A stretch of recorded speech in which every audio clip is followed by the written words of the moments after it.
Hello बच्चों, इस video में हम एक्सरसाइज 6.5 के क्वेश्चनों को सॉल्व करेंगे।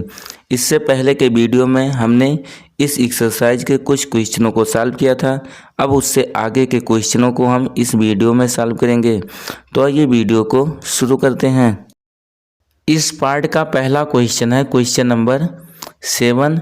इसमें बोला है सिद्ध कीजिए कि एक समचतुर्भुज की भुजाओं के वर्गों का योग उसके विकर्णों के वर्गों के योग के बराबर होता है। यानी कि यहाँ पर अगर बोला है हमारे पास कोई समचतुर्भुज हो तो उस समचतुर्भुज के भुजाओं के वर्गों का जो योग होगा उस समचतुर्भुज के विकर्णों के वर्गों के योग के बराबर होगा। अब इसे सबसे पहले हम क्या करते हैं कि यहाँ पर एक समचतुर्भुज की आकृति बना देते हैं। तो ये मान लेते हैं हमारी पहली भुजा हो गई। इसी टाइप से हम अन्य भुजाओं को यहाँ पर बना देंगे। पहली भुजा हो गई, उसके बाद दूसरी भुजा यहाँ पर बना देते हैं। ये समचतुर्भुज की दूसरी भुजा हो गई। फिर अगली भुजा बना देते हैं, तीसरी भुजा, और उसके बाद इसी टाइप से अगली भुजा जो होगी हमारी यानी कि चौथी भुजा ये बना देंगे। यहाँ पर ये हमारे पास एक समचतुर्भुज हो गया। इस समचतुर्भुज का कुछ नाम मान लेते हैं कि समचतुर्भुज का नाम ABCD है। तो यहाँ पर हम लिख देंगे ये शीर्ष A हो गया, दूसरा शीर्ष B, तीसरा शीर्ष C और उसके बाद चौथा शीर्ष D हो गया। अब हमें यहाँ पर समचतुर्भुज की भुजाओं और विकर्णों में संबंध ज्ञात करना है, इसलिए हम इसके विकर्णों को भी खींच देते हैं। तो यहाँ पर शीर्ष A को C से और उसके बाद B को D से मिला देते हैं। इस प्रकार से ये दोनों हमारे विकर्ण हो जाएंगे AC और BD। यहाँ पर दोनों विकर्णों का कुछ प्रतिच्छेद बिंदु मान लेते हैं कि इसका प्रतिच्छेद बिंदु यहाँ पर O है। अब आगे क्या करते हैं कि इस आकृति से, इस क्वेश्चन में आकृति से संबंधित जो बातें बोली है उसको यहाँ पर सबसे पहले हम व्यक्त कर देंगे। तो यहाँ पर हेडिंग लिख देते हैं कि दिया है। अगर हम देखें तो यहाँ क्वेश्चन में बोला था कि एक समचतुर्भुज है और जिसका नाम यहाँ पर हमने ABCD माना है। तो यहाँ पे लिख देंगे कि चतुर्भुज ABCD एक समचतुर्भुज है। एक समचतुर्भुज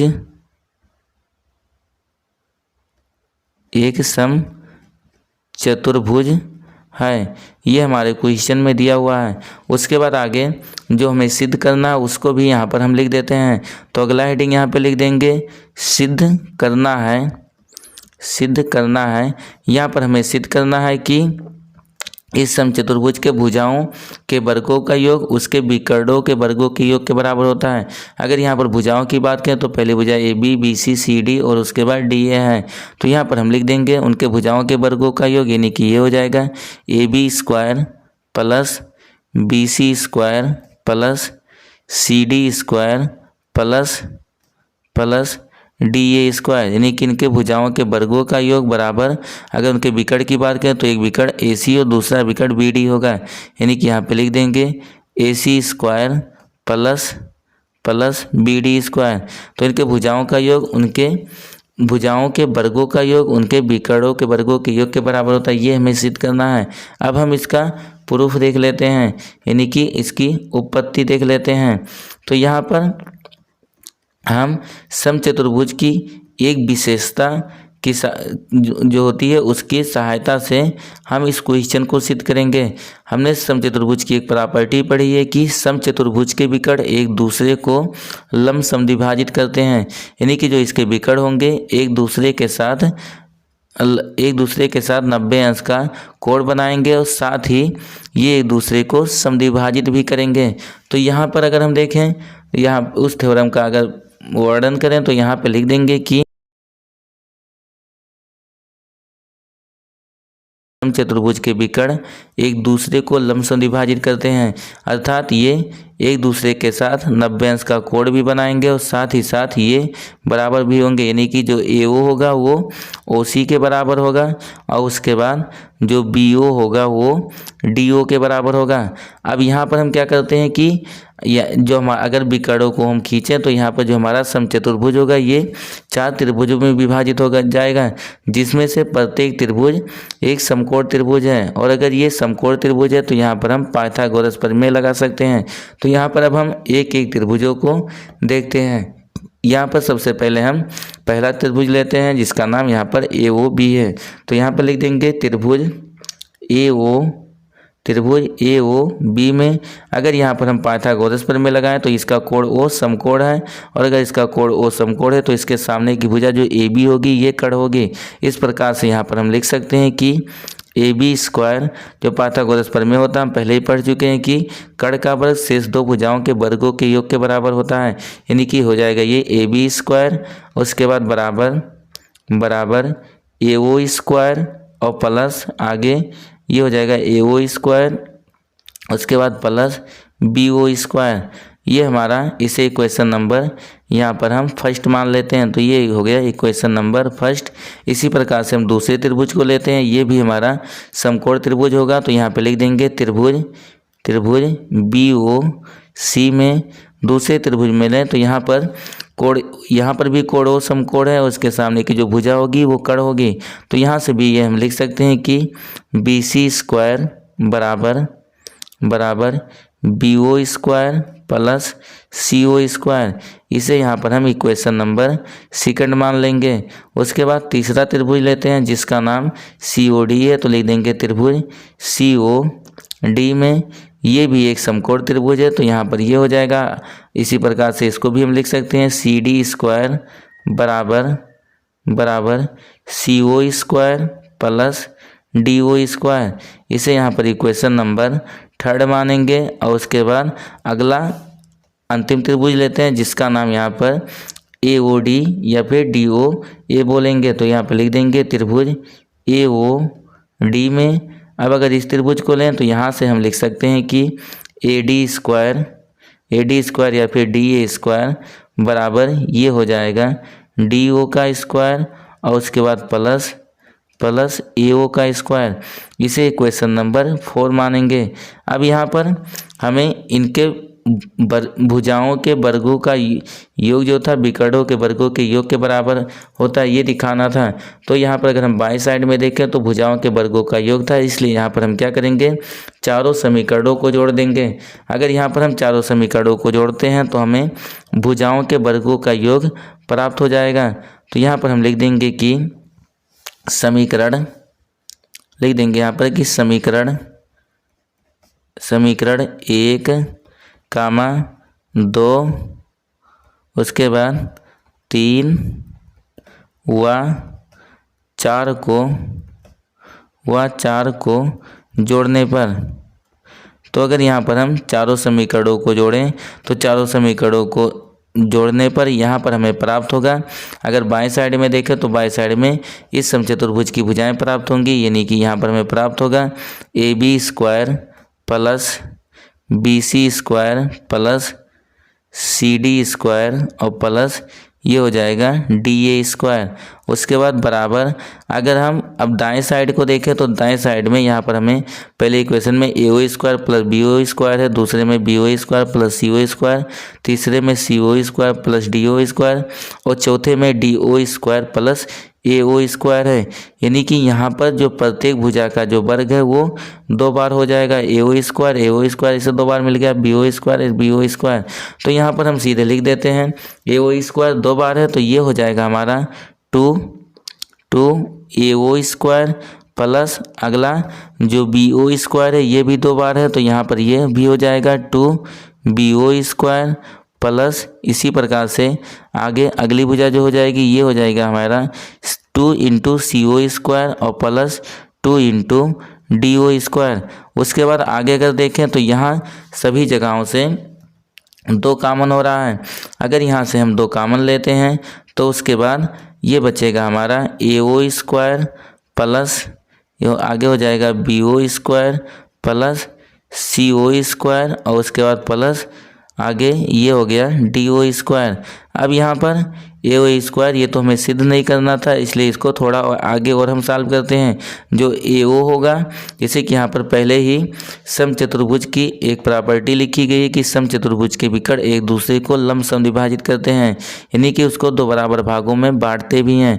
तो यहाँ पर जो AO होगा वो OC के बराबर होगा और इसकी जगह पर यहाँ पर अगर हम देखें तो जो AO है वो AC का आधा है। इसी प्रकार से जो OC होगा वो भी AC का आधा होगा। तो यहाँ पर AO के जगह पे हम लिख सकते हैं AC/2। तो यहाँ पर ये हो जाएगा AC/2। AO का स्क्वायर था तो इसका भी यहाँ पर स्क्वायर हो जाएगा। प्लस अगली भुजा की अगर हम बात करें तो ये BO है और जो BO होगा वो BD का आधा होगा। तो यहाँ पर इसकी जगह पे हम लिख देंगे BD/2। स्क्वायर इसका था तो ये भी स्क्वायर हो जाएगा। इसी टाइप से जो CO होगा वो AC का आधा है तो ये हो गया फिर AC/2 का स्क्वायर। उसके बाद प्लस DO, ये BD का आधा है तो यहाँ पर हो जाएगा BD/2 का स्क्वायर। अब आगे अगर इसको हम सॉल्व करें तो ये हो जाएगा हमारा 2 इंटू, इसको आगे सॉल्व करेंगे तो ये हो जाएगा, ये स्क्वायर दोनों पर है यानी कि AC पर भी है और 2 पर भी है।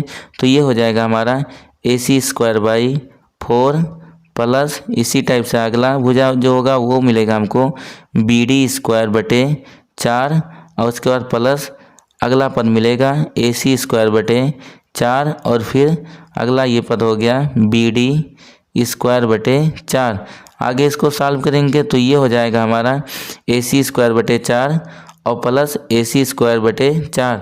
यहाँ पर अगर इन दोनों को जोड़ें तो दोनों का हर समान है, इसलिए ये हमें यहाँ से प्राप्त हो जाएगा 2 इंटू, ये हो जाएगा 2 इंटू AC²/2 और प्लस इसी टाइप से BD²/4 को 2 बार है, इसको जोड़ेंगे तो यहाँ से हमें मिल जाएगा BD²/2। आगे फिर क्या करते हैं, जब 2 का अंदर हम गुणा करेंगे तो यहाँ पर 2 से 2 कैंसिल हो जाएगा और हमको यहाँ से मिलेगा AC² प्लस इसी टाइप से दूसरे पद में जब 2 का गुणा होगा तो 2 से 2 कैंसिल होगा और यहाँ पर हमें मिल जाएगा BD²। तो इस प्रकार से हमने देखा कि समचतुर्भुज के भुजाओं के वर्गों का योग उसके विकर्णों के वर्गों के योग के बराबर प्राप्त हुआ और यही हमें सिद्ध करना था। अब यहाँ पर हम अगला क्वेश्चन यानी कि क्वेश्चन नंबर 8 देख लेते हैं।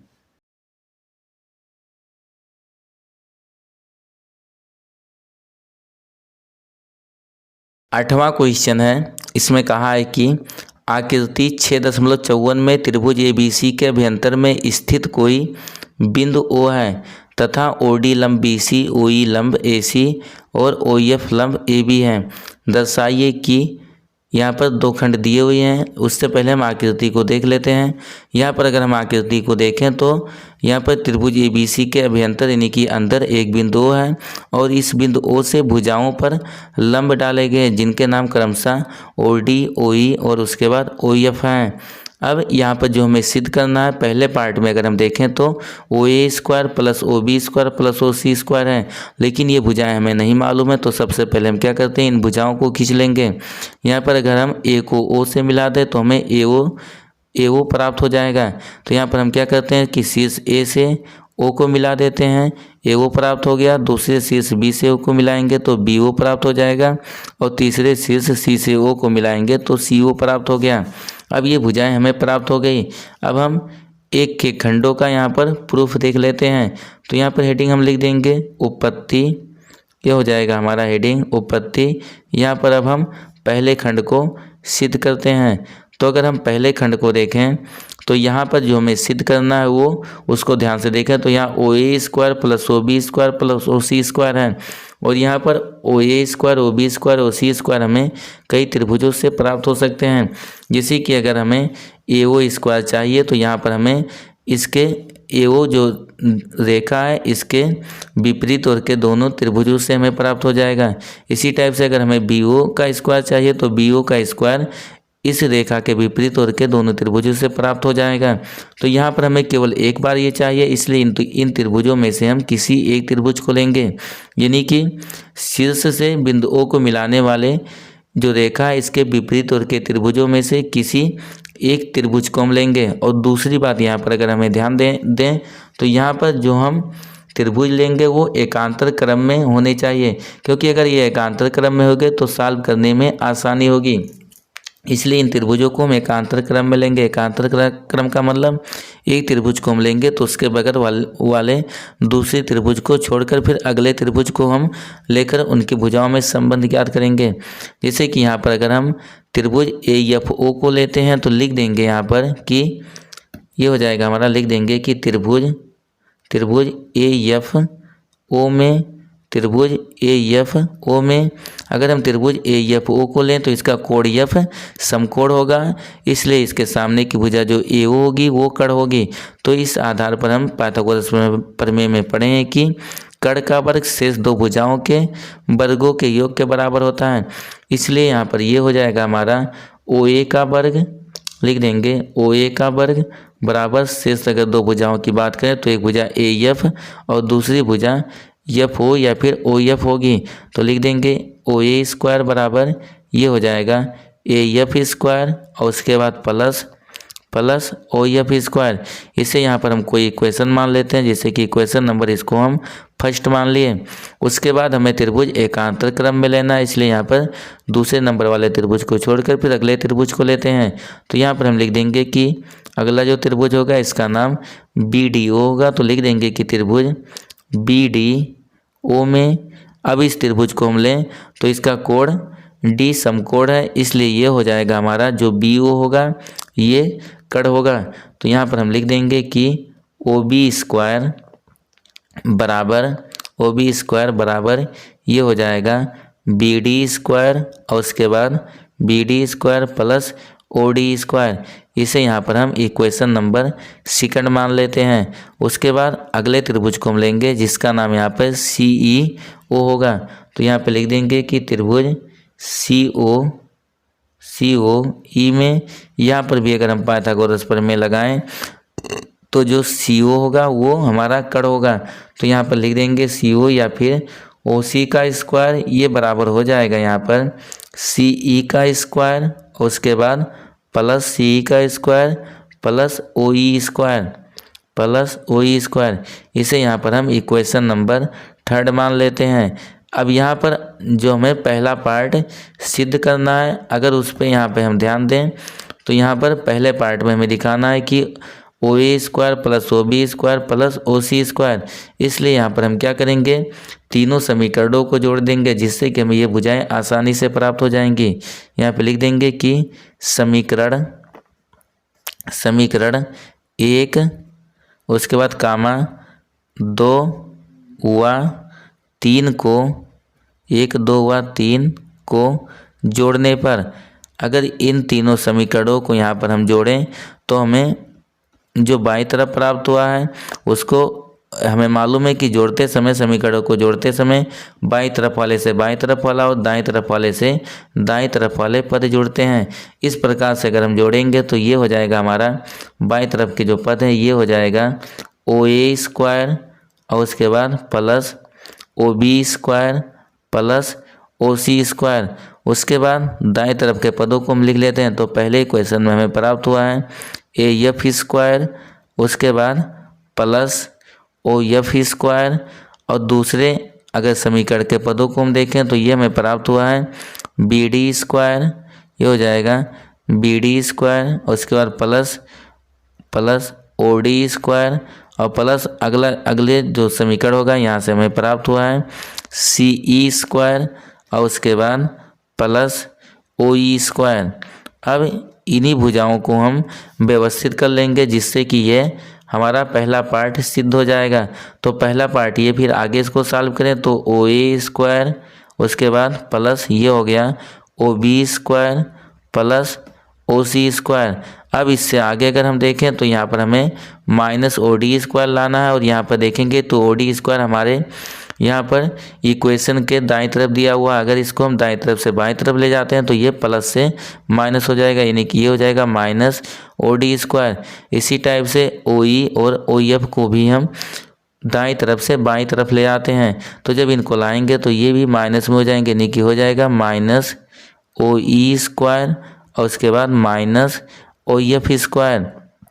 अब जो शेष पद और बचे हुए हैं उनको लिख लेते हैं। तो यहाँ पे शेष पदों में AF स्क्वायर बचा है, लिख देंगे AF स्क्वायर उसके बाद प्लस बी डी स्क्वायर बचा है तो लिख देंगे बी डी स्क्वायर, और उसके बाद तीसरा पद जो बचा है वो सी ई स्क्वायर बचा है तो यहाँ पर लिख देंगे सी ई स्क्वायर। ये पहला पार्ट यहाँ पर हम सिद्ध कर चुके हैं, ये पहला पार्ट हमारा सिद्ध हो चुका है। अब इसके बाद हम दूसरे पार्ट को यहाँ पर देख लेते हैं।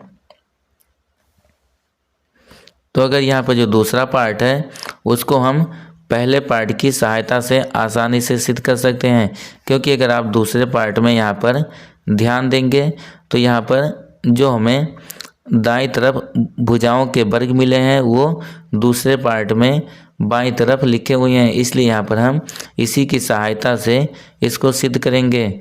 तो यहाँ पर लिख देंगे कि चूँकि ये जो दिया हुआ है उसको हम लिख देंगे यहाँ पर कि चूँकि A F square plus B D square plus B D square plus C E square ये बराबर हमको प्राप्त हुआ पहले वाले में ओ ए स्क्वायर, उसके बाद प्लस ओ बी स्क्वायर, और उसके बाद plus O C square minus O D square, और उसके बाद माइनस ओ ई स्क्वायर, और फिर अगला पद है माइनस ओ एफ स्क्वायर। इन्हीं पदों को अगर हम व्यवस्थित करें तो हमें ये प्राप्त हो जाएगा। आगे इसको हम अगर सॉल्व करें तो यहाँ पर हम देखेंगे ये हो जाएगा हमारा, पहले ओ ए स्क्वायर है, ओ ए स्क्वायर लिख देंगे। उसके बाद यहाँ पर अगर हम ध्यान दें तो हमें ए ई स्क्वायर प्राप्त करना है, और अगर हम इस भुजा को देखें तो जो ए ई भुजा होगी ये आकृति में यहाँ पर देखेंगे आप, तो यहाँ पर हम इसको थोड़ा हाईलाइट कर दिए हैं ए ई स्क्वायर। अब यहाँ पर आप सोचिए कि ए ई स्क्वायर हमें कब प्राप्त होगा, ये भी एक समकोण त्रिभुज ए ई ओ की भुजाएं हैं, इसमें कर्ण ए ओ होगा, और हमें ए ई यहाँ पर ए ई का स्क्वायर चाहिए। तो अगर हमें मालूम है कि कर्ण का वर्ग शेष दो भुजाओं के वर्गों के योग के बराबर होता है, इसलिए यहाँ पर हम लिख सकते हैं ए ओ स्क्वायर माइनस ओ ई स्क्वायर। अगर हमें ए ओ स्क्वायर माइनस ओ ई स्क्वायर प्राप्त हो जाता है तो उसकी जगह पर ए ई स्क्वायर लिख देंगे। तो यहाँ पर ओ ए स्क्वायर हमारे पास पहले से है, यहाँ पर ओ ई स्क्वायर को भी हम इसके साथ में ले लेते हैं माइनस के साथ, तो माइनस ओ ई स्क्वायर भी यहाँ पर है, तो लिख देंगे ओ ए स्क्वायर माइनस ये हो जाएगा ओ ई स्क्वायर। ये हमारा यहाँ से पहला पद प्राप्त हो जाएगा। उसके बाद अगर दूसरे पद को देखें तो दूसरा पद यहाँ पर ओ बी स्क्वायर है, और यहाँ पर हमें अगला पद सी डी स्क्वायर लाना है। तो यहाँ पर अगर हम सी डी स्क्वायर देखें तो आकृति में यहाँ पर आप ध्यान देंगे ये सी डी स्क्वायर हो गया हमारा, और यहाँ पर ये भी समकोण त्रिभुज की एक कर्ण के अलावा कोई एक भुजा है। तो यहाँ पर भी हम लगाएंगे समकोण त्रिभुज पाइथागोरस प्रमेय वाला इस समकोण त्रिभुज में नियम। तो यहाँ से हो जाएगा, अगर हमें O C square minus O D square प्राप्त होता है तो उसकी जगह पर सी डी स्क्वायर लिख सकते हैं। यहाँ पर ओ बी स्क्वायर है, अच्छा यहाँ पर ओ बी स्क्वायर लिख दिए हैं, तो ये देख लेते हैं कि किस त्रिभुज में होगा। तो ओ बी स्क्वायर यहाँ पर है, यहाँ पर हमें जो तीसरा पार्ट सिद्ध करना है बी एफ स्क्वायर। अगर इस भुजा को हम देखें तो यहाँ पर ये बी एफ स्क्वायर है, यानी कि बी एफ यहाँ से हमें प्राप्त हो जाएगा। तो यहाँ पर अगर बी एफ स्क्वायर के जगह पर हमें लिखना है तो यहाँ पर इसके जगह पर हमें खोजना है बी ओ स्क्वायर और माइनस ओ एफ स्क्वायर चाहिए। तो यहाँ पर बी ओ बोले या फिर ओ बी स्क्वायर पहले से हम लिख चुके हैं, इसके साथ में हमें ओ बी के साथ में ओ एफ स्क्वायर चाहिए। तो यहाँ पर लिख देंगे माइनस ओ एफ स्क्वायर।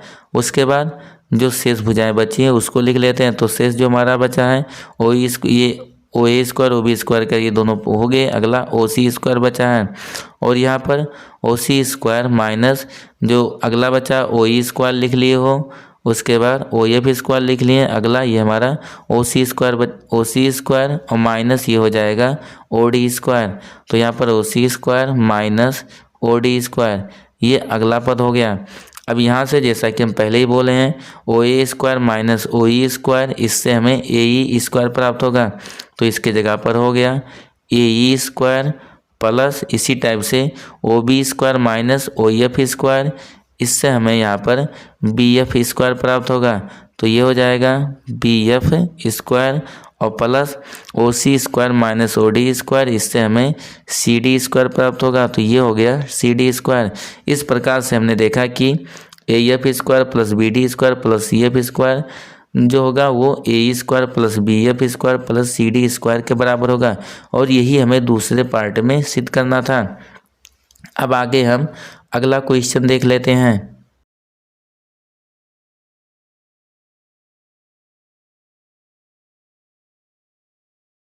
तो अगला क्वेश्चन नंबर 9 है। इसमें बोला है कि 10 मीटर लंबी एक सीढ़ी एक दीवार पर टिकाने पर भूमि से 8 मीटर की ऊंचाई पर स्थित एक खिड़की तक पहुंचती है। दीवार के आधार से सीढ़ी के निचले सिरे की दूरी ज्ञात कीजिए। यहाँ पर जो हमारा दीवार होगा वो समकोण पर होता है, इसलिए जो यहाँ पर आकृति बनेगी वो एक समकोण त्रिभुज की आकृति बनेगी। यहाँ पर पहले हम क्या करते हैं कि आकृति बना लेते हैं। जैसे कि यहाँ पर मान लीजिए कि ये हमारी एक त्रिभुज की आकृति हो गई। यहाँ पर ए बी है तो ये ए हो गया शीर्ष ए, और उसके बाद दूसरा शीर्ष इसका बी हो गया। यहाँ पर हम मान लेते हैं कि बी पर खिड़की है। अब बोला है कि इस दीवार पर एक 10 मीटर लंबी सीढ़ी है जिसको यहाँ पर रखा गया है। तो यहाँ पर जो हमारा यहाँ पर तीसरा बिंदु सी मान लेते हैं, तो जो ए सी होगा ये सीढ़ी होगा। आप चाहो तो यहाँ पर सीढ़ी की भी आकृति बना सकते हो, लेकिन इसका कोई मतलब नहीं है। उसके बाद आगे बोला है यहाँ दीवार की ऊंचाई दी हुई थी, यहाँ पर आप इसको व्यक्त कर देंगे। दीवार की ऊंचाई एक बोला है कि दीवार की ऊंचाई ये 8 मीटर था, तो यहाँ पर हम लिख देंगे जो दीवार की ऊंचाई है वो 8 मीटर है। उसके बाद आगे 10 मीटर लंबी एक सीढ़ी बोला था कि दीवार से टिकाने पर ये खिड़की तक जो पहुंचती है इसकी लंबाई दी हुई है 10 मीटर, यानी कि सीढ़ी की यहाँ पर लंबाई दी है। फिर आगे बोला है कि दीवार के आधार से सीढ़ी के निचले सिरे की दूरी ज्ञात कीजिए, यानी कि यहाँ पर हमें AC का मान ज्ञात करना है। तो यहाँ पर सीधे ये हमारा समकोण त्रिभुज है, पाइथागोरस प्रमेय लगा देंगे। लिख देंगे यहाँ पर कि त्रिभुज, यहाँ पर अगर आप चाहो तो भुजाओं का मान लिख सकते हो। देखिए अगर इसके हम सॉल्यूशन में देखें तो जो मान इस आकृति से संबंधित जो मान दिए हैं पहले उसको यहाँ पर हम लिख देते हैं, उसके बाद फिर इसे सॉल्व करते हैं। तो यहाँ पर सीढ़ी की लंबाई यानी कि BC की लंबाई दी हुई है, ये है 10 मीटर। और उसके बाद में साथ में यहाँ पर आगे अगर देखें तो यहाँ पर AB यानी कि खिड़की की ऊंचाई ज़मीन से दी हुई है जिसका मान 8 मीटर है। और हमें यहाँ पर AC मालूम करना है, AC यहाँ से मालूम करना है। तो हम सबसे क्या करते हैं कि यहाँ पर पाइथागोरस प्रमेय का प्रयोग कर देते हैं, क्योंकि इस त्रिभुज में जो कोण A होगा ये समकोण होगा। लिख देंगे कि त्रिभुज BAC में यहाँ पर लिख देना कि कोण A बराबर 90 अंश, कोण A बराबर 90 अंश। इसलिए ये हो जाएगा पाइथागोरस प्रमेय अगर हम लगाएं तो कोण A के सामने की भुजा BC है जो कि कर्ण होगा, इसलिए यहाँ पर लिख देंगे कि BC का स्क्वायर बराबर ये हो जाएगा AB स्क्वायर और उसके बाद प्लस AC स्क्वायर। अब यहाँ पर सारे मानों को हम रख देते हैं। BC इसका वैल्यू 10 दिया हुआ है तो यहाँ पर ये हो जाएगा 10 का वर्ग, उसके बाद बराबर AB इसका मान 8 है तो ये हो जाएगा 8 का वर्ग और प्लस AC, तो ये हो गया AC स्क्वायर। आगे इसको अगर सॉल्व करते हैं तो 10 का वर्ग 100 हो जाएगा, उसके बाद बराबर 8 का वर्ग ये 64 होगा प्लस AC स्क्वायर। यहाँ से अगर हम AC स्क्वायर बराबर लिखना चाहें तो ये हो जाएगा हमारा AC स्क्वायर बराबर 100 और उसके बाद माइनस 64 दूसरी तरफ जाएगा तो ये प्लस में माइनस में हो जाएगा। आगे ये हो गया हमारा AC स्क्वायर बराबर 100 में से अगर 64 घटाते हैं तो 36 बचेगा। यहाँ पर 100 में से अगर 64 घटाएंगे तो ये 36 बचेगा। उसके बाद जब हम AC बराबर लिखेंगे तो ये हो जाएगा हमारा स्क्वायर रूट 36, और जो 36 का स्क्वायर रूट होता है वो 6 होता है, यानी कि जो AC का मान मिला हमें वो 6 मीटर मिला। तो इस प्रकार से अगर हमने देखा यहाँ पर कि जब 10 मीटर ऊंची खिड़की पर 8 मीटर ऊंची खिड़की पर 10 मीटर लंबी सीढ़ी लगाते हैं तो उस दीवार से सीढ़ी के आधार की दूरी 6 मीटर होगी। अब हम अगला क्वेश्चन देख लेते हैं।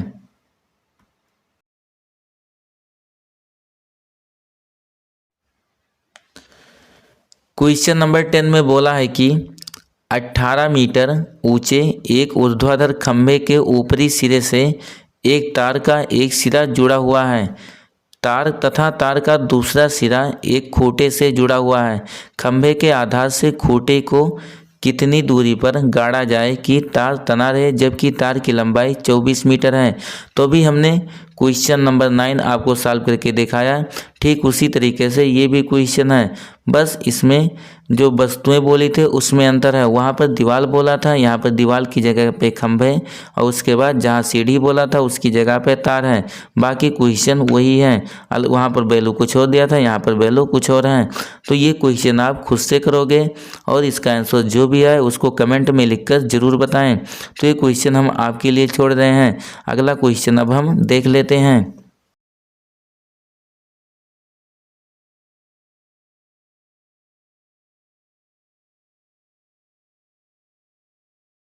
अगला क्वेश्चन नंबर 11 है। इसमें बोला है कि एक हवाई जहाज एक हवाई अड्डे से उत्तर की ओर 1000 किलोमीटर प्रति घंटे की चाल से उड़ता है। इसी समय एक अन्य हवाई जहाज उसी हवाई अड्डे से पश्चिम की ओर 1200 किलोमीटर प्रति घंटे की चाल से उड़ता है। एक सही 1/2 घंटे के बाद दोनों हवाई जहाज़ों के बीच की दूरी कितनी होगी। तो यहाँ पर हम पहले इसका चित्र बना लेते हैं, जिससे कि हम क्वेश्चन को आसानी से समझ सकें। तो यहाँ पर अगर बनाएं तो ये मान लीजिए, पहले हमें यहाँ पर दिशाएं भी व्यक्त करना है, इसलिए यहाँ पर हम दिशाओं को व्यक्त कर देते हैं। उसके लिए यहाँ पर हम एक क्षैतिज व ऊर्ध्वाधर लाइन खींच लेते हैं, जिससे कि आसानी से हम यहाँ पर दिशाओं को व्यक्त कर ले जाएं। तो ये हमारा यहाँ पर हो गया क्षैतिज, और उसके बाद ऊर्ध्वाधर लाइन यहाँ पर खींच देते हैं।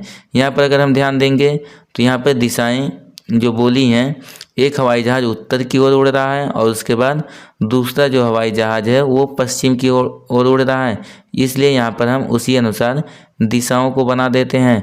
यहाँ पर ये हमारा अगर देखें तो सेंटर हो जाएगा, जिसको हम यहाँ पर बिंदु ओ बोल देते हैं। और हमें मालूम है ये जो यहाँ पर ऊपर की तरफ का डायरेक्शन होता है इसको हम नॉर्थ बोलते हैं, नीचे की तरफ का जो डायरेक्शन होगा उसको साउथ, उसके बाद दाएं तरफ के डायरेक्शन को ईस्ट, और जो बाईं तरफ का डायरेक्शन होता है उसको वेस्ट बोलते हैं, यानी कि पश्चिम बोलेंगे।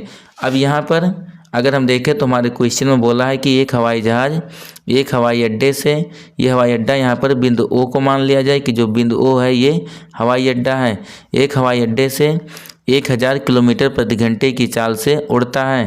तो ये बोला पहला हवाई जहाज़ उत्तर की ओर उड़ता है, यानी कि जो उत्तर की ओर हवाई जहाज़ उड़ रहा है उसका वेग यहाँ पर अगर देखें तो इसका वेग 1000 किलोमीटर प्रति घंटे है। यहाँ पे लिख देंगे हम, इसको अगर दिखाएं तो यहाँ पे लिख देते हैं इसको, इसके सॉल्यूशन में यहाँ पे लिख देंगे इसका जो हल है, हेडिंग लिख देंगे यहाँ पर हल, और इसके हल में एक हवाई जहाज़ का वेग दिया हुआ उसको हम यहाँ पे दिखा देते हैं। ये उत्तर की तरफ उड़ रहा था, इसलिए इसको हम BN से दिखा देंगे। B का मतलब वेग होगा और N का मतलब नॉर्थ हो जाएगा। तो यहाँ पर BN का वैल्यू दिया हुआ है 1000 किलोमीटर प्रति घंटे। उसके बाद आगे बोला है उसी समय एक अन्य हवाई जहाज़ उसी हवाई अड्डे से पश्चिम की ओर 1200 किलोमीटर प्रति घंटे की चाल से उड़ता है। और अगर यहाँ पर हम दूसरे हवाई जहाज़ की बात करें तो पश्चिम की तरफ उड़ता है, इसलिए इसको हम यहाँ पर BW से दिखा देते हैं। B का मतलब वेग और W का मतलब वेस्ट हो जाएगा। इसका वैल्यू दिया है यहाँ पर 1200 किलोमीटर प्रति घंटे। उसके बाद आगे बोला है 1.5 घंटे के बाद दोनों हवाई जहाज़ों के बीच की दूरी कितनी होगी। अगर यहाँ टाइम की बात की जाए तो यहाँ पर जो समय दिया हुआ है वो 1/2 घंटे दिया हुआ है। इसको अगर हम सॉल्व करें थोड़ा तो ये 2 का गुणा 1 में होगा 2, उसके बाद प्लस 1 3, यानी कि ये हो जाएगा हमारा 3/2 घंटे, यानी कि 1.5 घंटा जिसको हम बोलेंगे। अब यहाँ पर हमें वेग मालूम है, समय मालूम है, तो हम प्रत्येक दिशा में हवाई जहाज़ कितनी दूरी गया उस दूरी को ज्ञात कर लेते हैं। तो यहाँ पर लिख देंगे हम, अगर पहली दूरी निकालें यहाँ पर तो यहाँ पर लिख देंगे कि यहाँ पर अगर आप चाहें तो हिंदी भी लिखना चाहें तो लिख देंगे कि, तो ये जो दूरी होगी उसको अगर हम यहाँ पर ज्ञात करें तो इसको हम यहाँ पर D1 से दिखा देते हैं। और यहाँ पर जो D1 बराबर होगा यहाँ पर या फिर DN से दिखा दो या फिर DN से दिखा देते हैं, क्योंकि DN का मतलब यहाँ पर नॉर्थ हो जाएगा। तो यहाँ पर हमें मालूम है कि दूरी बराबर होता है चाल गुणे समय यानी कि चाल बराबर दूरी बटे समय, उसके द्वारा हम यहाँ पर लिख सकते हैं कि dn बराबर ये हो जाएगा हमारा दूरी बराबर, फार्मूला अगर लिखें तो ये हो जाएगा चाल और उसके बाद गुणे ये हो जाएगा समय। अब यहाँ पर जो मान हमको मालूम है उन मानों को हम रख देते हैं। तो यहाँ पर हवाई जहाज़ की चाल हमें मालूम है, जो उत्तर की तरफ हवाई जहाज़ गया था उसकी चाल 1000 किलोमीटर प्रति घंटे है। तो यहाँ पर ये हो जाएगा 1000 और गुणे अगर समय की बात करें तो यहाँ पर समय 3/2 है, 3/2 हो जाएगा। इसको अगर हम सॉल्व करते हैं तो यहाँ से हमें प्राप्त हो जाएगा 2 से ये 1000 कटेगा तो ये यहाँ से 500 प्राप्त होगा और फिर 500 का गुणा जब 3 में होगा तो ये मिल जाएगा हमें यहाँ पर 1500, ये 1500 हो जाएगा। उसके बाद dn यानी कि दूरी निकाल रहे हैं, जो ये किलोमीटर प्रति घंटे में चाल दिया हुआ था, समय घंटे में था, इसलिए दूरी जो हमें मिलेगा वो किलोमीटर में मिलेगा। लिख देंगे इसी प्रकार, जैसे ये दूरी हम निकाले हैं इसी लिख देंगे। इसी प्रकार अगर अगली दूरी हम निकालें यानी कि जो हवाई जहाज़ पश्चिम की तरफ गई थी, इसको अगर हम यहाँ पर dw से दिखा दें तो ये हो जाएगा हमारा, यहाँ पे लिख देंगे dw बराबर, यहाँ भी वही चाल बराबर दूरी बटे समय वाला फार्मूला लगाएंगे तो दूरी बराबर होगा चाल गुणे समय। तो यहाँ पर जो चाल हम लेंगे वो पश्चिम की तरफ वाले जहाज़ का लेंगे, तो जिसका मान यहाँ पे दिया है 1200 किलोमीटर प्रति घंटे। और अगर समय की बात करें तो इसके लिए भी समय 3/2 घंटे होगा, क्योंकि 3/2 घंटे बाद इनके दूरियों का अध्ययन करना है। आगे इसको फिर हम सॉल्व करेंगे तो यहाँ पर 2 से अगर 1200 कटेगा तो ये मिलेगा हमको यहाँ पर 600, और इसको आगे हम सॉल्व करें तो ये हो जाएगा हमारा कि 600 उसके बाद गुणे 3, और इसको आगे सॉल्व करोगे 600 का गुणा 3 में होगा तो यहाँ से हमें प्राप्त हो जाएगा 1800, यानी कि यहाँ से हमें ये जो दूरी गई वो 1800 किलोमीटर गई। अब यहाँ पर आप चाहो तो इनको दिखा दो। यहाँ पर ये पहली जो हवाई जहाज़ उत्तर की तरफ गई थी ये 1500 किलोमीटर गई थी। मान लेते हैं ये बिंदु ए पर पहुँची और उसके बाद यहाँ पर लिख देंगे बिंदु ए पर पहुँची, और जो दूसरी हवाई जहाज़ है पश्चिम की तरफ गई थी वो मान लेते हैं यहाँ पर कि बिंदु बी पर पहुँची है। इनकी दूरी हमें मालूम है, ये दूरी पहली दूरी 1500 किलोमीटर है, और उसके बाद जो दूसरी दूरी है पश्चिम की तरफ जो गई है वो भी, इसकी दूरी 1800 किलोमीटर है। अब इसी को अगर हम देखें इन दोनों बिंदुओं को अगर हम मिलाएं, आगे बोला था कि 1.5 घंटे के बाद दोनों हवाई जहाज़ों के बीच की दूरी क्या होगी, यानी कि यहाँ पर जो हमें दूरी निकालना है वो ए और बी के बीच की दूरी निकालनी है। तो यहाँ पर जो दिशाएं दी हुई हैं अगर उनको देखें तो एक उत्तर की तरफ और दूसरी पश्चिम की तरफ गई थी, इसलिए यहाँ पर एक समकोण त्रिभुज बनेगा। और हमें मालूम है कि समकोण त्रिभुज में यहाँ पर अगर हम पाइथागोरस प्रमेय लगा दें तो हमें 2 भुजाएं अगर ज्ञात हो तो तीसरी भुजा आसानी से ज्ञात कर सकते हैं। तो यहाँ पर हम लिख देंगे कि अगर हम यहाँ पर आकृति में देखें त्रिभुज का नाम, तो यहाँ पर लिख देंगे कि जो भी त्रिभुज का नाम है, त्रिभुज का नाम यहाँ पर हो जाएगा AOB। लिख देंगे कि त्रिभुज AOB में, त्रिभुज AOB में अगर हम त्रिभुज AOB की बात करें तो यहाँ पर AB कड़ होगा, तो इसलिए यहाँ पर हो गया कि AB² बराबर शेष 2 भुजाओं के वर्गों का योग। तो शेष 2 भुजाओं की अगर बात करें तो एक भुजा AO² हो जाएगी और दूसरी भुजा यहाँ पर BO है, तो ये हो जाएगा BO का स्क्वायर। आगे इसको हम यहाँ पर सॉल्व करते हैं तो AO इसका मान यहाँ पर दिया हुआ था 1500, तो यहाँ पर ये हो जाएगा 1500 का वर्ग, उसके बाद प्लस BO इसका मान 1800 दिया है, तो यहाँ पर ये हो जाएगा 1800 का स्क्वायर। अब आगे अगर हम 1500 का स्क्वायर करें तो ये 15 का वर्ग 225 होता है, उसके बाद 2 जीरो है तो इसका वर्ग यहाँ पर वर्ग में 4 जीरो हो जाएगा, प्लस इसी प्रकार से 1800 का वर्ग हम करेंगे। और अगर हम 1800 का वर्ग करते हैं तो 18 का वर्ग जो होता है वो 324 होता है, उसके बाद 2 जीरो है यहाँ पर, दो जीरो का यहाँ पर जब वर्ग करेंगे तो ये 4 जीरो हो जाएगा। फिर इसको अगर हम जोड़ते हैं तो जोड़ने पर ये मिलेगा, यहाँ पर भी 4 जीरो है, यहाँ पर भी 4 जीरो है, यानी कि लास्ट में यहाँ पर भी 4 जीरो होगा जब ऐड करेंगे। उसके बाद 4 5 ये 9 हो गया, आगे 2 2 4 हो जाएगा, और उसके बाद 3 2 5 यानी कि 549, और उसके बाद 4 जीरो हो जाएगा। ये मान जो हमें मिला वो AB² का मान मिला। अब यहाँ पर आगे अगर सॉल्व करते हैं तो यहाँ पर ए बी बराबर निकालें। अब ए बी बराबर अगर हम निकालेंगे तो ये जब ए बी बराबर लिखेंगे तो ये स्क्वायर रूट में हो जाएगा, यानी कि ये हमारा हो जाएगा यहाँ पर स्क्वायर रूट 549 और उसके बाद 4 जीरो हो जाएंगे। अब इसका वर्गमूल आपको निकालना है, इसका वर्गमूल निकाल लेना। जो भी इसका वर्गमूल आएगा उतने किलोमीटर हवाई जहाज़ों के बीच की दूरी 1.5 घंटे के बाद होगी। अब हम अगला क्वेश्चन देख लेते हैं।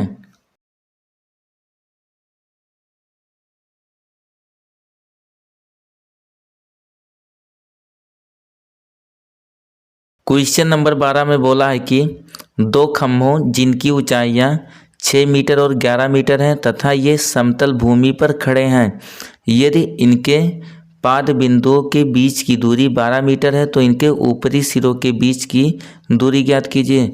सबसे पहले हम इस क्वेश्चन के अनुसार एक आकृति बना देते हैं, उसके बाद फिर हम क्वेश्चन को सॉल्व करेंगे। तो यहाँ पर बोला है कि जो खम्भे हैं वो भूमि पर खड़े हैं, इसलिए यहाँ पर सबसे पहले हम यहाँ पर एक समतल भूमि मान लेते हैं कि ये समतल भूमि है। इसके सिरे कुछ हम मान लेते हैं कि एक सिरा ए और उसके बाद दूसरा सिरा यहाँ पर बी है। ये समतल भूमि के सिरे हो गए, जिस पर बोला है कि खम्भे यहाँ पर समतल भूमि पर खम्भे खड़े हैं जिनकी ऊंचाइयाँ क्रमशः 6 मीटर और 11 मीटर हैं। तो यहाँ पर हम मान लेते हैं कि एक खम्भा यहाँ पर जो बिंदु ए माने इस पे खड़ा है, इसकी ऊंचाई हम यहाँ पर 6 मीटर मान लेंगे, और दूसरा खम्भा जो कि बिंदु बी पर खड़ा है इसकी ऊंचाई यहाँ पर हम मान लेंगे कि 11 मीटर, यानी कि जो दूसरा खम्भा माने इसकी ऊंचाई 11 मीटर मान लेते हैं। यहाँ पर चाहे तो हम खम्भे का कुछ नाम लिख सकते हैं, जैसे कि यहाँ पर हम एक ए माने हैं तो दूसरा शीर्ष यहाँ पर भी पहले ही लिख चुके हो तो यहाँ पर सी मान लेंगे, और उसके बाद यहाँ पर दूसरा जो खम्भा है इसके शीर्ष बी और डी मान लेते हैं। तो यहाँ पर पहला खम्भा ए सी जिसकी ऊंचाई 6 मीटर दी हुई है, यहाँ पर लिख देंगे 6 मीटर, और दूसरा खम्भा इसकी ऊंचाई 12 मीटर दी हुई है, यानी कि यहाँ पर हम लिख देंगे तब ये 12 नहीं 11 मीटर दी हुई है, यहाँ पर लिख देंगे कि 11 मीटर। उसके बाद आगे अगर देखें तो बोला है ये समतल भूमि पर खड़े हैं, ये इनके पाद बिंदुओं के बीच की दूरी 12 मीटर है। पाद बिंदु का मतलब हो गया इनके आधार के बीच की दूरी। तो अगर इनके आधार के बीच की दूरी की बात करें तो ये दिया हुआ है 12 मीटर। अब उसके बाद आगे तो इनके ऊपरी सिरों के बीच की दूरी ज्ञात कीजिए। अगर ऊपरी सिरे की हम बात करें तो ऊपरी सिरा एक सी है और दूसरा बिंदु डी है, यानी कि हमें सी डी ज्ञात करना, सी और डी के बीच की दूरी। अब इस क्वेश्चन को सॉल्व करने के लिए यहाँ पर हमें कुछ और भुजाओं की ज़रूरत पड़ेगी, जैसे कि यहाँ पर हम जो ए सी था वो बी डी के समांतर होगा। यहाँ पर चाहे पहले आप लिखते भी चलें तो यहाँ पे लिख देंगे सॉल्यूशन, हेडिंग जो हमारा होगा सॉल्यूशन या फिर हल लिख देते हैं।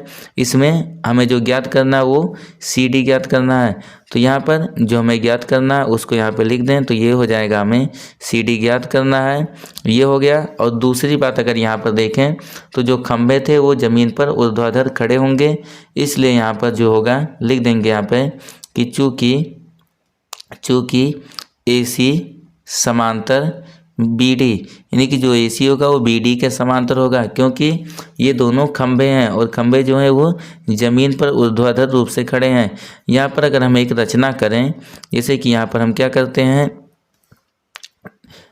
यहाँ पर जो दूसरा हमारा खंभा पहला खंभा है उसका अंतिम शीर्ष सी, इससे हम इसके सामने वाली भुजा जो बी डी होगा यानी कि जो दूसरा खंभा होगा इस पर लंब डाल देते हैं, और इस पर हम लंब डालेंगे, इसका कुछ नाम मान लेते हैं, जैसे कि यहाँ पर ए बी सी डी पहले से ही हम मान चुके हैं तो इसको हम ई मान लेते हैं। अब यहाँ पर जो सी ई होगा वो ए बी के बराबर होगा, क्योंकि यहाँ पर हम दिखा चुके हैं कि जो ए सी है वो बी डी के समांतर है, और अगर ए सी बी डी के समांतर है तो उस स्थिति में जो ए बी होगा वो सी ई के बराबर होगा, यानी कि यहाँ पर हम लिख देंगे इसलिए सी ई बराबर ए बी, और ए बी का मान हमें पहले से ही मालूम है, इसलिए यहाँ पर ए बी का मान रख देंगे। ए बी का मान 12 मीटर है तो ये हो जाएगा हमारा 12 मीटर। तो यहाँ से हमें सी ई का मान मालूम हो गया जिसकी लंबाई 12 मीटर होगी। अब आगे यहाँ पर अगर हम देखें ये हमारा ये एक समकोण त्रिभुज बनेगा, और अगर हमें समकोण त्रिभुज की दो भुजाएं मालूम है तो तीसरी भुजा हम मालूम कर सकते हैं। यहाँ पर अगर देखें तो BD की ये पूरी लंबाई 11 मीटर दी हुई थी, और यहाँ से हमें जो BE होगा वो यहाँ से CA के बराबर होगा। यहाँ पे लिख देंगे तथा आगे अगर हम देखें तो यहाँ पे लिख देंगे तथा जो ये होगा BE लिख देंगे, जो BE ये बराबर होगा CA के, और हमें CA का मान भी मालूम है। CA का मान 6 मीटर दिया हुआ है, तो CA का मान अगर रखें तो BE का मान मालूम हो गया, यानी कि जो BE होगा ये हमारा यहाँ पे 6 मीटर हो जाएगा। अब अगर BE 6 मीटर है और उसके बाद BD ये पूरा टोटल 11 मीटर है, तो यहाँ से हम DE का मान आसानी से निकाल सकते हैं, क्योंकि यहाँ पर DE का मान अगर हमें निकालना हो तो हम अगर BD में से BE को घटा दें तो उस स्थिति में केवल DE बचेगा। यानी कि यहाँ पर अगर हम लिखना चाहें लिख देंगे यहाँ पर कि चूँकि ये हो जाएगा, अगर पूरा वैल्यूम लिखना चाहें तो ये हो जाएगा BD, और BD ये दो भागों में बटा हुआ है, पहला भाग BE और दूसरा भाग ED है, तो लिख देंगे यहाँ पर BE और प्लस ये हो जाएगा ED, BE प्लस ED। इसलिए इसको आगे सॉल्व करेंगे अगर हम, तो यहाँ से हमें DE का मान निकालना, तो DE बोलें या फिर ED बोलें, तो ED बराबर ये हो जाएगा, BE को दूसरी तरफ ले जाएंगे माइनस में हो जाएगा, यानी कि ये हो जाएगा BD और माइनस BE। अब जो मान मालूम है उन मानों को यहाँ पे रख देते हैं। BD हमें मालूम है इसका मान 11 मीटर दिया हुआ था, और माइनस BE अभी मालूम किए हैं, BE का मान 6 मीटर है।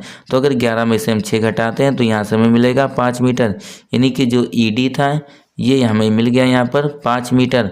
अब इस समकोण त्रिभुज की अगर बात करें तो इसकी दो भुजाएं मालूम है, तो हम इससे तीसरी भुजा आसानी से यहाँ पर अब हम ज्ञात कर सकते हैं। यहाँ पे लिख देंगे कि जिसे हमें दोनों शीर्षों के बीच की दूरी निकालनी थी, तो यहाँ पर हम लिख देंगे कि त्रिभुज, अगर त्रिभुज की बात करें तो यहाँ पर त्रिभुज का नाम CED होगा, तो लिख देंगे त्रिभुज CED। त्रिभुज CED में ये एक समकोण त्रिभुज है, इसलिए यहाँ पर हम पाइथागोरस प्रमेय प्रयोग कर सकते हैं। तो अगर हम पाइथागोरस प्रमेय लिखें तो कोड़ी जो कि समकोण था इसके सामने की भुजा CD ये कड़ होगी, तो यहाँ से ये हो जाएगा हमारा CD स्क्वायर बराबर CE स्क्वायर और प्लस ED स्क्वायर। अब जो मान हमें मालूम है उन मानों को यहाँ पे हम रख देते हैं, तो CE इसका मान मालूम था 12 मीटर दिया हो, तो यहाँ लिख देंगे 12 वर्ग है CE का, तो ये हो जाएगा 12 का स्क्वायर प्लस ED इसका मान हमें यहाँ पर 5 मीटर मिला है, तो यहाँ पर ED का वर्ग है, तो यहाँ 5 का भी वर्ग हो जाएगा।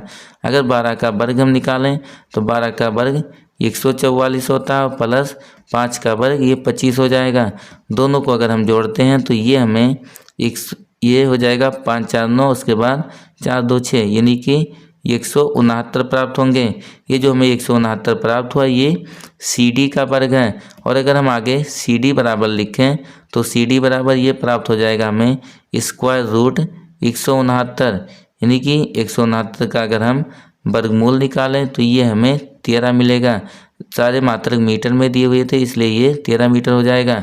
अतः हम कह सकते हैं कि दोनों शीर्षों के बीच की दूरी 13 मीटर होगी। ये इस पार्ट का लास्ट क्वेश्चन था। अब इससे आगे के क्वेश्चनों को हम अगले वीडियो में देखेंगे, क्योंकि अगर उन क्वेश्चनों को इसी वीडियो में देखें तो वीडियो काफ़ी लंबा हो जाएगा, इसलिए आगे के क्वेश्चनों को हम अगले वीडियो में देखेंगे।